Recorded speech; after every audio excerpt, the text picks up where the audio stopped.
Protagonists are pretty important. Important enough that I don't think you can really afford to mess them up without, well, messing up your entire story. I made a video a while ago about what I like in an antagonist, and that kind of reached into what I like into a protagonist as well, so what makes a good protagonist? Well, your mileage will vary a good amount on this one. I don't really believe in objectivity when it comes to stories, much to the chagrin of many angry commenters. Because of that though, I can't really provide a blueprint for a set-in-stone answer for a good protagonist. I guess, like, as long as it's not Rudy, you're doing a somewhat decent job. Since I can't provide a bulletproof way to make a good protagonist, I can instead talk about what I think is a good one, if my opinion matters at all. I asked some of my followers on Twitter what they personally believe makes a good protagonist, and there were a lot of all-over-the-place answers, which really goes to show you that there isn't just one idea. But there were some overlaps. The first was the most important point of view. The protagonist's thoughts and perspective on things are the most important avenue that the series explores. The second was that the protagonist must embody the core themes of the story, and I think both of these are mostly true. Though I don't think it's necessary for the protagonist to embody every core theme of a series, because that might just get scope creepy at some point. Okay, well I guess that's the end of the video. Thanks for watching. Okay, let me talk a bit about the protagonists that I like and some that I dislike. Maybe that way we can get a bit more into what I think makes a good protagonist, looking at overlapping traits and such. I decided to pick out 3 protagonists I really like and 3 protagonists I don't like so much. One of them being one that I did in fact like in the past, but we'll get to him later. If you've been watching this channel for a while, something is immediately clear to you. I love Natsuki Subaru. He is genuinely my favorite character of all time at the moment. A lot of people find him rough to watch at first, but that was never an issue for me because I trusted the process. Isekai as a genre is more or less god-awful. ReZero serves as a diamond in the rough, using its premise of being an isekai to really show off Subaru's character flaws, which some people aren't big on. Me though, I love it. His flaws aren't obstructed or ignored, they're a part of his character journey. He's disrespectful, he doesn't view other people as their own autonomous beings, he believes himself to be the center of the universe, and ReZero spends its time building him up before ripping all of that away from him and making him look at who he truly is. One of the most captivating parts of ReZero is how we get such an in-depth look into Subaru's thoughts and feelings, even in the anime, which notably removes most of it. When you watch the anime, you get the Mickey Mouse bed cutting gift for Subaru's character, and he's still that good! You get to painstakingly understand all of his faults, all of his mistakes, but also all of his feats, and all of his strengths as a person, which leads him to be a strong and consistent character that feels like he never really goes out of character to make the plot move.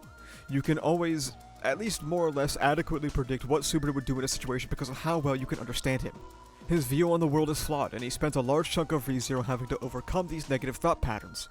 He sometimes does bad things, but he ultimately has a good heart, and it's something that makes him feel layered and complex. Going back to a previously discussed point, a lot of people mentioned that the protagonist will embody core themes, and, well, that's certainly true for Natsuki Subaru, to a dizzying extent. Legacy, self-worth, shouldering the burden, heroism, what love means, family trauma, and so much more that I'm sure that I can't even remember right now. Natsuki Subaru hits every single point that I love in a protagonist. He's deeply complex. We get a nauseating amount of insight into how he is as a person. So many thematic ideals and characters that embody other themes can work as a parallel to him in some form because of how many goddamn cookie jars he has his hand in. Is my son a little cringe? Yeah, he is. But goddammit, being cringe is what it means to be a human. We get to see him at his lowest, down to the last bit of detail, which makes his meteoric rise into being the man he slowly becomes all that much more enjoyable. I absolutely love Natsuki Subaru, my once misogynistic, cringe little son, who so desperately wants to do the right thing and save people. I don't really know how to do the segue. Chihiro Rokuhira. He's good too. And you know what? They do share similarities. If I really had to think about what makes Natsuki Subaru and Chihiro Rokuhira similar, it will be a few points. Firstly, the expectation placed on their shoulders because of who their father was. Natsuki Subaru's dad, Kenichi, was an extremely influential person in his life. Well, not just his life, but his entire environment. Because of that, he was seen as a mini Kenichi, but did not find himself capable of living up to the expectation, which caused a lot of self-destructive outward behavior. Chihiro isn't exactly the same, but I wouldn't say dissimilar. Daddy issues run deep for both of them, with Chihiro's version being that his dad was a renowned blacksmith who forged weapons that ended up winning Japan the war they were in, and after his dad's assassination, Chihiro engages in a life that isn't necessarily his own, but following in the footsteps of avenging his dad and fulfilling the purpose allegedly entrusted to him with the forging of the blade N10. We also get a deep look into how Chihiro feels as he goes about his day-to-day, his quest for vengeance, how that quest blinded him into how other people might have interpreted his father's work, and struggling with his own vision for his future. But despite this dark path he has gone down, despite the bloodshed he has caused and the way that some people want to portray him as a monster, Chihiro is also a hero just like Subaru. They're both exceptionally good boys with a few issues, perhaps, but a good heart. And then exploration of their flaws and mistakes coupled with their pros and kindness really constructs a completely layered experience when viewing both Subaru and Chihiro. Also, Chihiro is cool as fuck. Look at him. Subaru's not ever doing anything like this, dude. I'm sorry. He's my son, but I have to admit it. Subaru most of the time has no sauce. Chihiro largely embodies the biggest themes of the story as well, much like Subaru. In a story about not being beholden to the traditions or scars of the past, and a story about how everyone can interpret the messages of those in power in many different ways, Chihiro exactly fits the bill for telling his own story about those two things. Both informing how he interacts with the legacy of his own dad, the silly guy who wants to clap his feet together but also made a nuclear weapon, or two, or three, or one that's the equivalent of like 100 nuclear weapons. Who's keeping track anyway? The third and final protagonist I would like to praise is a little bit different than the despair-riddled Looper and the son of Oppenheimer. She's just a teenage girl who doesn't understand what love is. Yuu Koto from Bloom Into You. She's a character I found particularly poignant and thankfully wasn't a finished series, so I didn't have to worry about where her character would go. Much like the war criminal brothers before her, we also get to see her perspective on things quite powerfully, which I guess more or less means that that is something I believe makes a good protagonist, since my three favorites all embody that aspect. Yuu is a character that has only understood the concept of love through fiction, so a lot like Twitter users. All she can imagine is this picturesque, romanticized version of love, so when those feelings come knocking on her own door, it led to her being fundamentally confused about what love and relationships are really about. Which is where Yuu embodies the primary themes of Bloom Into You. A question what love is, and a journey of self-discovery to understand what your version of love is. Over the course of the story, she slowly begins to understand that even if it wasn't something that swept her off of her feet, what she is feeling is still love, and slowly begins to fill in the blanks to understand more about herself. This is also shown through one of the big climaxes of the story, in which her love interest, Nanami, also does not really understand herself, attempting to replicate the way her sister lived her life, and foregoing her own sense of identity. It was something that frustrated Yuu, and by forcing Nanami to confront that discrepancy of self, Yuu also inadvertently caused herself to look inwards as well. Yuu is much more down-to-earth and relatable than the two prior Metro protagonists, but that doesn't make her worse. Bloom Into You is a coming-of-age story about two high school girls who have to discover themselves, and maybe this part's a reach, but I also think some of their character arcs can kind of be seen as like analogies for LGBT relationships at large. Not because they're gay, but more so what it feels like to navigate the unfortunately harsh reality of growing up gay, and how some gay kids end up trying to project that part of themselves because they know of the hardship that's to come. So those are the three protagonists that I'm really fond of: Natsuki Subaru, Chihiro Rokuhira, and Yuu Koto. They heavily embody a core idea of the series, and we get a deep look into their thoughts, perspectives, feelings, and ideas. So unfortunately, this is where it is time to upset some people who can't handle criticism of something they enjoy. Let's talk about three protagonists that I'm not particularly fond of, with one big asterisk, because one I used to be a tremendous fan of. I'm gonna reiterate once again that this is all just my opinion. If I don't do this, someone is going to absolutely freak the fuck out and comment about how I talk like I'm objectively right because some people on the internet are stuck at the age of 14. Tanjiro is my first example because I don't hate him. It's more like I think he's just kinda nothing. For clarity, I've only watched Season 1 Infinity Train and Season 2. I never really felt a desire to continue beyond that, so if there are examples of the contrary later on, that's why I don't know about it. There are moments from Tanjiro I like having to confront the loss of his family in Infinity Train. However, these moments, at least to me, feel so few and far between that I have a hard time getting invested in Tanjiro's journey. I don't really feel like we get much of an in-depth look into his state of mind, and he's more or less really one note when it comes to his progression or thought processes. I don't really think this is an inherently bad thing, though, which is why I don't dislike him. There is a perfectly valid time and place for one-note static protagonists. They just aren't my cup of tea, really. The demon understanding angle from Tanjiro, at least to me, does not feel exceptionally fleshed out, and the best look we get into his mind is just how he processes and deals with moves and fights. I just find him boring. Not my cup of tea, personally.